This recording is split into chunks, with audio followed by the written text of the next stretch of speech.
Good morning children and welcome back to the management class.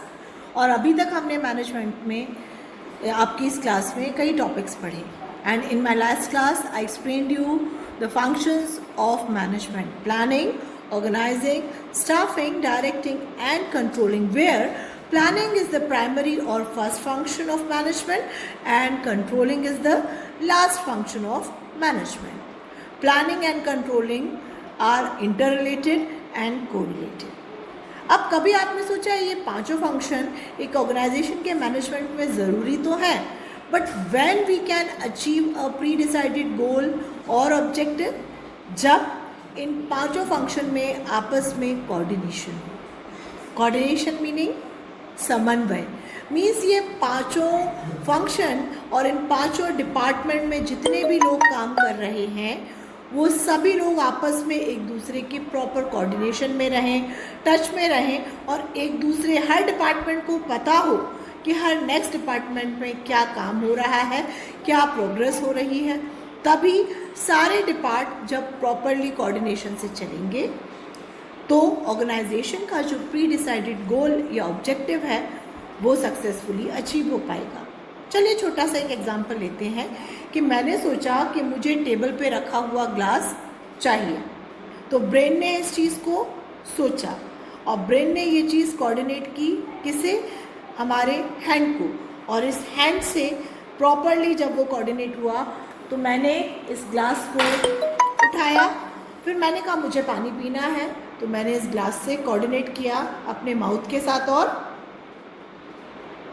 पानी पिया। वापस से कोऑर्डिनेट किया कि पानी पीने के बाद मुझे एक ग्लास टेबल पे रखना है। प्रॉपर कोऑर्डिनेशन, हाथ ने उस चीज़ को फॉलो किया और ये टेबल पर ग्लास मैंने रख दिया। क्या होता अगर मैंने जो सोचा है उसे हाथ करने से, एग्जीक्यूट करने से मना कर देता, मैं अपना हाथ नहीं उठा पाती। क्या होता हाथ ने जो ग्लास उठाया है मैं अपना माउथ ओपन ही नहीं करती उसे पीने के लिए। तो ये चीज़ें कैसे पॉसिबल हुई?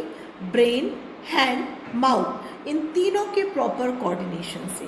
सिमिलरली हर department, planning department, organising, staffing, directing and controlling department में जितने भी लोग हैं उन सभी डिपार्टमेंट के मैनेजर्स को आपस में कोऑर्डिनेशन के साथ चलना पड़ता है, एम्प्लॉयज़ को भी आपस में कोऑर्डिनेशन के साथ चलना पड़ता है, तभी हम ऑर्गेनाइजेशन के इन पांचों फंक्शंस को सक्सेसफुली परफॉर्म कर सकते हैं। So coordination among all the function और department is very important. Now let's discuss the characteristics of coordination. So characteristics of coordinations are integrates group efforts, means जितने भी डिपार्टमेंट में अलग अलग लोग, अलग अलग मैनेजर्स काम करते हैं, इंटीग्रेट करना मीन्स उन्हें आपस में मिला जुला के एक दूसरे की इन्फॉर्मेशंस का पता होना। मतलब कोऑर्डिनेशन की हेल्प से सारे डिपार्टमेंट के बीच में हम प्रॉपरली इन्फॉर्मेशन का एक्सचेंज कर सकते हैं, गिव एंड टेक कर सकते हैं और इंटीग्रेट्स फॉर्म में ही ये परफॉर्म करेंगे। नेक्स्ट है एन ऑल परवेसिव फंक्शन। हर डिपार्टमेंट में मीन्स कोऑर्डिनेशन जो है again we can say a universal function, management के हर फंक्शन पर ये एप्लीकेबल होता है। कोऑर्डिनेशन एक डिपार्टमेंट के अंदर भी जितने लोग काम कर रहे हैं, सपोज प्लानिंग डिपार्टमेंट है तो प्लानिंग डिपार्टमेंट पे जितने भी एम्प्लॉई हैं उन सभी के बीच भी कोऑर्डिनेशन होना चाहिए, प्लस जितने अदर डिपार्टमेंट हैं उन डिपार्टमेंट के बीच में भी कोऑर्डिनेशन होना चाहिए, आपस में हर डिपार्टमेंट के मैनेजर एम्प्लॉयज़ के बीच में भी कोऑर्डिनेशन होना चाहिए। नेक्स्ट है responsibility of all the manager. Of course coordination किसका काम होगा?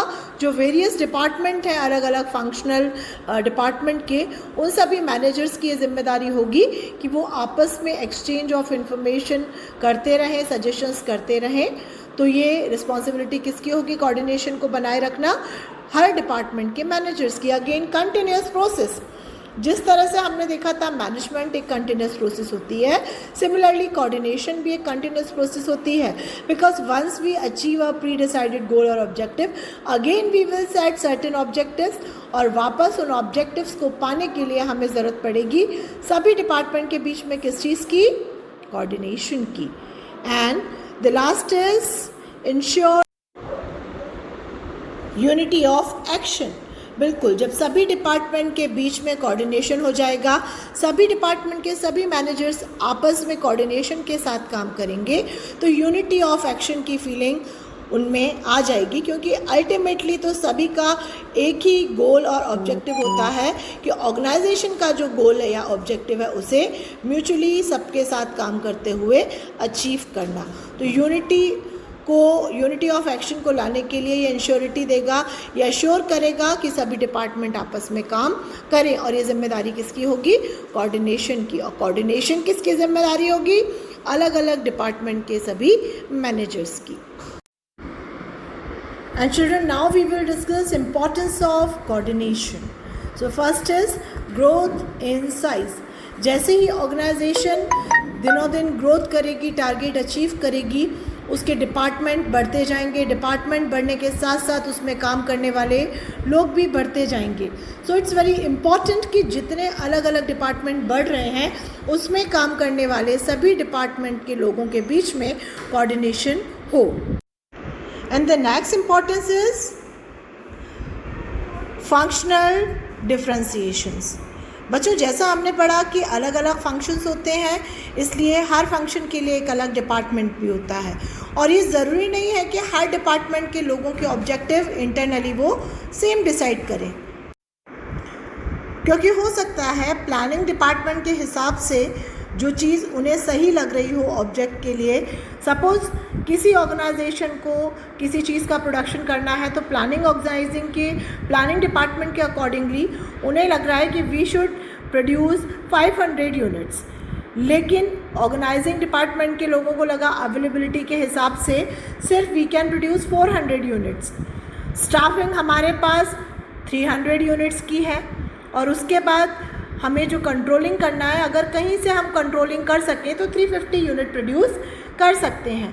तो कोऑर्डिनेशन से ये होगा कि सारे डिपार्टमेंट आपस में बातचीत करके फिर इस डिसीजन पर पहुंचेंगे कि they have to produce 350 units. And the last importance of coordination is specialisation. So as we know that every organization is having different departments, and in every department जो मैनेजर होता है वो उसके डिपार्टमेंट का expert होता है, उसने अपने डिपार्टमेंट के लिए स्पेशलाइजेशन किया हुआ होता है।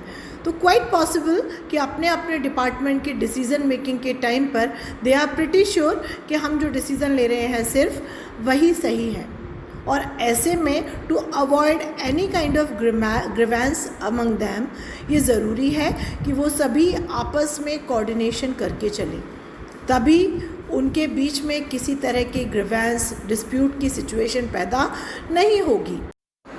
So children, today we discussed about importance of coordination, and in next class I'll explain you another topic of business study. Till then, take care. Bye bye.